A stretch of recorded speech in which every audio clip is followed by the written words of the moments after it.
Good morning, and thank you for tuning in to Wake Up with Edie Darling. I'm your host and ambassador of peace, Edie Darling, and I truly count it a joy and a blessing to speak life into your life. For the first time listeners out there and for my valued growing and listening audience, I want to thank you for tuning in weekly. Now, before I going into today's inspiring episode, I would like to personally thank my husband, Chris Guay, for constantly encouraging me to walk out my God-given purpose. I would also like to thank the sponsors of this show, WUJM 99 Jams, The Berg, Groove Hub Nation, and Craig Daniels for their support. And to you, my listening audience, my desire is to awaken you to the awareness and knowledge that we are not alone. We are family, regardless of our race, our ethnic background, our cultural differences, our religious beliefs, our political affiliations, our sexual orientation. Whether you are rich or poor, we are one body. What happens to one impacts the lives of all. This show builds bridges of compassion for God's diverse people through faith, hope, and love. It encourages you on your journey to do more and be more in God. It will inspire you and motivate you to think outside of tradition and prepare you for your greatest potential on becoming a well-rounded individual in mind, body, and soul. By focusing on the here and now, the new day that you have been blessed to see, for the time is now to awaken your dormant gifts. The show also actively seeks to bridge the gap between community and law enforcement relations by bringing the community, leaders, citizens, and law enforcement together at a round table of peace to address any issue that negatively impacts our community, impede the safety of all, inhibit investigation, hamper police relations, and tear at the very fiber of our human conditions and jeopardizes humanity. Now, today's episode is titled Out of the Shadows of Invisibility. And I have the honor to have across from me Jayne Baker. Jayne is a survivor of both childhood sexual abuse and domestic violence. And she believes that change begins within each of us by mastering three principles: command the mind, nourish the body, love the soul. Will not only change ourselves, but in turn, we slowly change the world in which we live. Jayne is passionate about helping individuals achieve and maintain their lifestyle goals. She is a certified natural health professional and owner of Momentum Lifestyle Consulting, which specializes in nutritional science and digestive wellness. Now, if you ask her who inspires her life the most, she will say Jesus. She's like me. And late Princess Diana. And she believes as she believes, they embody the saying, do all things with love. Jayne models her life around that saying and seeks to help those who are less fortunate than her. This can be seen through her work with the homeless community, a cause of personal significant importance to her life. Good morning, Jayne. Thank you so much for coming on to Wake Up with Edie Darling and sharing your life's journey with our listening audience. Good morning, Edie, and I am so honored to be here. Thank you so much for having me as a guest. Oh, thank you. I want to tell you how I feel humbled to have you here to share this difficult part of your journey. So for our listening audience who may have gone through something like this, I want to first just say, it takes courage like you to be able to find your voice, and thank you for using your voice. So let's talk about some of those experiences that led you in your pursuit to help others command the mind, nourish the body, love the soul, and inspiring others to come out of the shadows of invisibility. Let's talk about that. One of the things we talked about in our pre-interview was you being a victim of sexual abuse at a very young age. Yes, I grew up in a household with an alcoholic mother and a stepdad, and the abuse happened between the ages of 4 and 7, and my siblings and I confronted my mother. I have 2 sisters and a brother, and we did go to my mom and tell her what was happening. And I think, she did the best she could at that time with the state of mind she was in. She made it clear to us that nothing was going to happen, no change was going to be made. So I felt at that time, at 7 years old, that this is my safety, this is my person that's supposed to protect me, and that's not going to happen. Yeah, and at that moment, You said you felt invisible, as if what you were experiencing made you out to be like you. Didn't matter. Right. Really, it really felt like just, I'm going to pretend I didn't hear this, and we're going to put this in a box and we're not going to look at it again. So it taught me at a young age that even when something bad happens, I developed a distrust for the people who were supposed to protect me. Yeah. And so when we talk about that development of the distrust of people who are supposed to protect you, but it also had an adverse reaction in your life that where you drew people into your life that were kind of like, it's okay to have abusers in my life. So you want to talk about that, with bad relationships? Yeah, I think I was saying to a friend of mine recently, abuse is interesting in the way that it will change you, because I think what happens is you become accustomed to protecting your abuser. In my case, for instance, with what happened when I was young, I didn't want my step siblings to hear this and feel badly about their father. So I didn't say anything for many years. After talking to my mother, I just buried it. And excuse me, when it came to drawing bad relationships into my life, it wasn't until I noticed the pattern after a series of bad relationships that I thought, I'm drawing the same thing in a different package. Somebody who comes along and is Prince Charming in the beginning, and then it deteriorates quickly into physical abuse, mental abuse, emotional abuse. It's something that you don't, I think, really see that you're in until it might be too late. And in my case, what happened was, after many years of the wrong relationships, the last one I was in ultimately ended in him calling the police on me after attacking me and having me arrested. And it was quite a harrowing experience, really, because I've never, been in trouble, had a speeding ticket here and there, but never anything like this. And I think in this case, with this particular individual, he did suffer mental illness, and that made it so much harder for me, because whereas some people in the past, I felt like, looking back, maybe they just weren't really good people. With this person, I feel like he had a lot of beautiful qualities, but he did suffer mental illness. And because of that, I would excuse the behavior. I would say, well, I'm just going to be compassionate. I'm going to try to help him. Maybe I could love this away. Maybe if we talk about this enough and we go to therapy together, all of these things will... I can change him. Yeah. He's all right. I can change him. So adult child of an alcoholic, born codependent is really, and I didn't realize that either.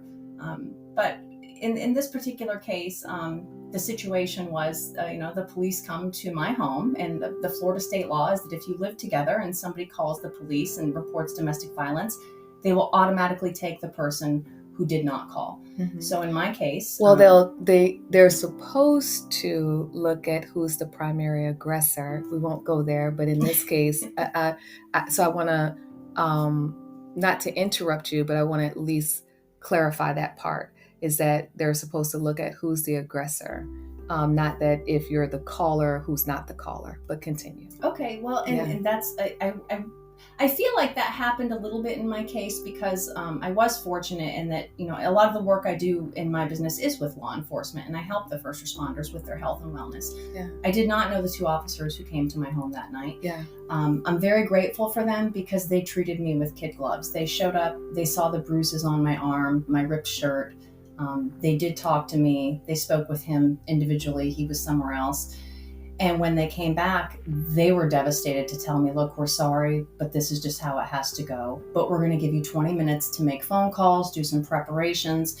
They were very gracious to put my jacket over my arms so that nobody saw me handcuffed.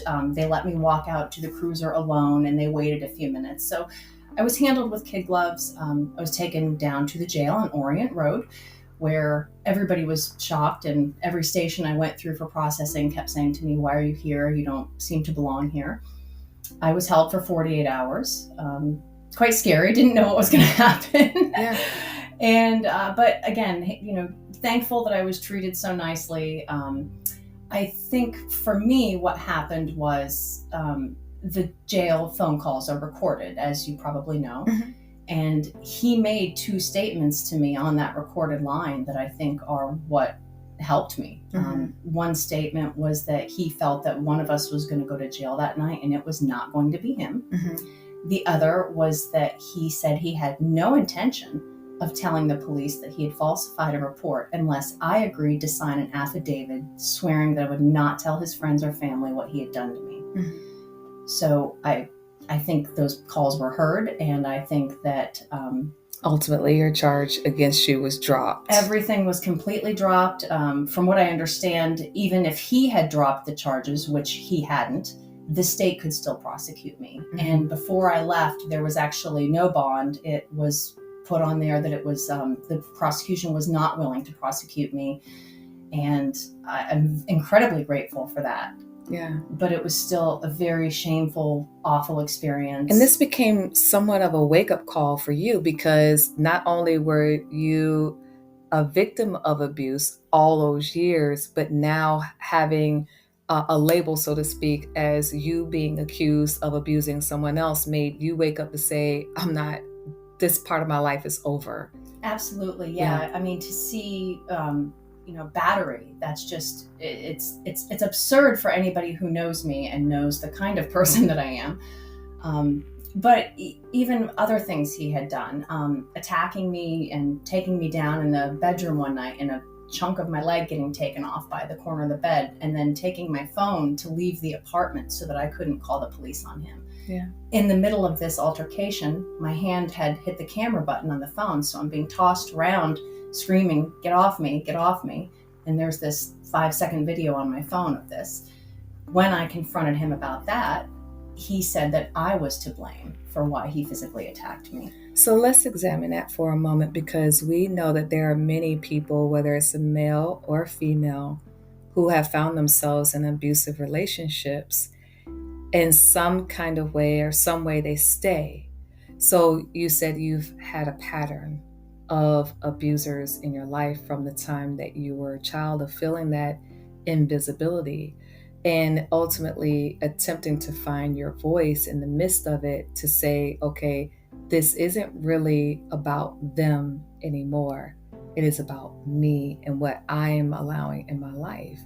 But one of the things that you said to me, and I want to touch upon real quick, is the fact that you used to be overweight.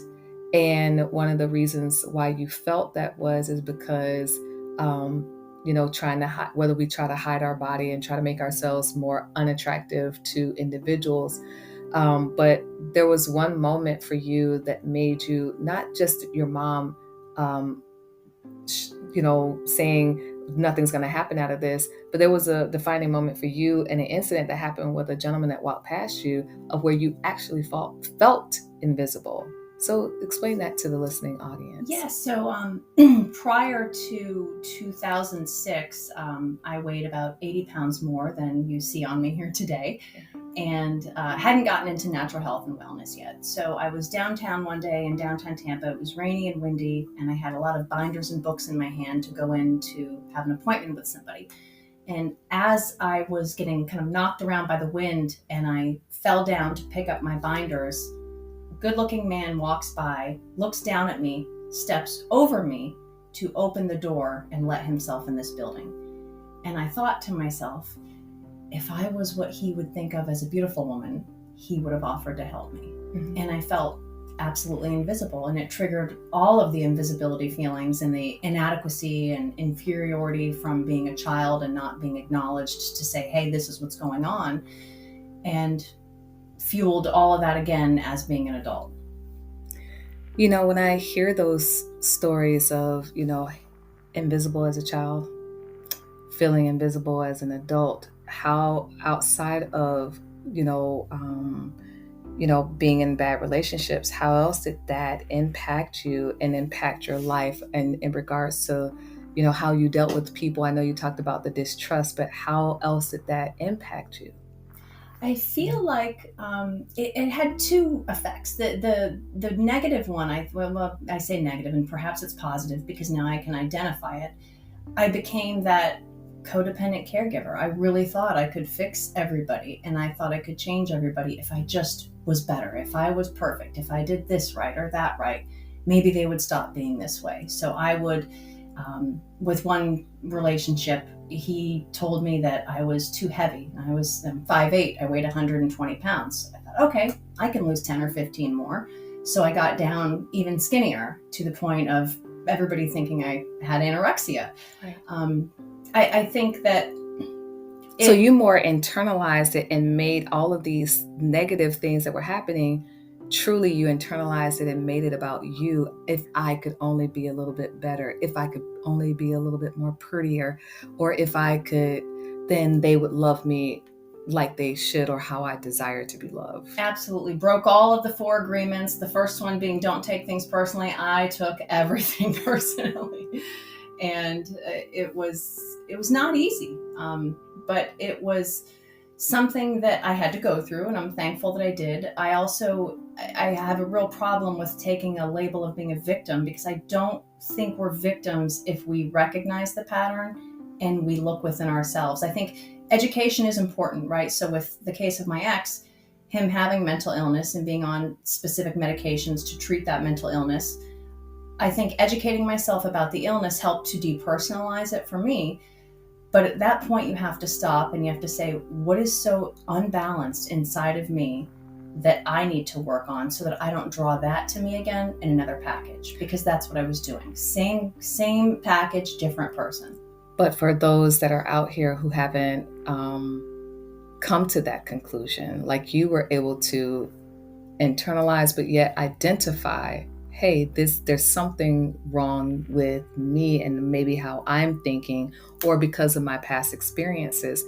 But you said that one of your friends asked you a question, and that became kind of like that defining moment for you, where it was like the light bulbs went off in your brain, like, oh my gosh, I get it now. And once you make that statement, I want to ask you to really talk to anybody who's out here and they're experiencing some of what you experience, and what kind of encouraging word you would say to them. What did your friends say to you that made you, like, the light bulbs go boop, boop, boop, boop, boop? So there's a joke about me that I have self-help books about how to read a self-help book, because I'm very much into personal growth and development and evolution of the soul. So at a New Year's Eve party last year, as I was explaining more of why I had compassion for my ex and excusing away his behavior with his mental illness, my friend looked me square in the face and said, Jayne, are you being compassionate or are you being codependent? And it hit me like a ton of bricks. I went home the next day, read Codependent No More again from front to back, and I realized he's right. I'm not helping the abuser by continuing to try to fix him. I need to look inside of me and say, what do I need to heal so that I stop doing this? I stop drawing these people into my life, because I'm not responsible for anybody but myself. Exactly. And being an empathetic, compassionate person who's in the business of helping people, I realized where I was going wrong by overstepping my bounds. And sometimes people's path is to just let them be where they're at. Absolutely. I want us to touch upon what, for the listening audience and for those that maybe going through something of what you've experienced, right? Where you talk about command the mind, nourish the body, and love the soul. If you had encouraging words to just to say to our listening audience, how you were able to do that and how you would encourage them to do that. I think it's important to, as I said, educate yourself on the situation you're dealing with, but then bring it back to yourself. Go deep within and go back to whatever it was in your earliest memory that hurt you as a child or maybe a young adult. Heal that wound. And to me, that's a big part of commanding the mind, is having positive thoughts, nourishing your body with the right high vibrational foods, and loving your soul. It goes back to this beautiful prayer that you opened with at the beginning, which is that I believe we're all connected. So if I hurt you, I'm hurting myself. Right. And I believe if we can all look at ourselves as brothers and sisters, we wouldn't want to hurt each other. We would want to lift each other. That is so beautiful. And quickly, tell us about the type of business that you have. So people will know what you do out in the community as well. So Momentum Lifestyle Consulting was born from me getting into natural health and had a myriad of health issues happening in the body that prescriptions weren't fixing. So I met a woman who put digestive enzymes in my hand that fixed my stomach. And she took me to some seminars, got me on my way to learning about natural health and wellness. And I thought, this is what I want to do. I really want to help people live their best life and take their power back. Well, Jayne, I want to tell you thank you for coming on and sharing your story. You know, I love the idea that we can share our own stories instead of having someone else tell it. So I hope you were encouraged by this message of faith, hope, and love. And I want to personally thank you for tuning in to this episode of Wake Up with Edie Darling titled Out of the Shadows of Invisibility.